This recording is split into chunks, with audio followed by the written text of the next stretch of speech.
ကြောက်စဲမျိုးကြီးကိုရောက်ပြီးရဲ့ဖြစ်ပါတယ်ဗျာ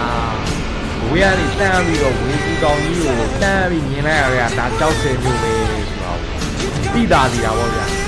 ကြောက်စဲကိုရောက်ပြီးဆိုတော့ကျွန်တော်ရဲ့ဝေးရဲ့ဇာတိမန္တလေးနဲ့တနာရီတော့ပဲမောင်းမယ်ဟွာဝေးကျွန်တော်တို့ရောက်ပြီးဆိုတော့တိသွားပြီပေါ့ဗျာစိတ်ကအလိုလိုကြောက်စဲဆိုတော့လည်းမန္တလေးသားတွေကတနာရီပဲဟွာဝေးရအဲ့ခါကျတော့ရန်ကိုကိုယ့်ရဲ့မွေးရဲ့မြေရောက်တဲ့ခါကျတော့ရန်တွေးထွေးပြီးတော့ရန်စိတ်ထဲမှာဝမ်းသာပြီးတော့ရန်ကြီးကတ်တဲ့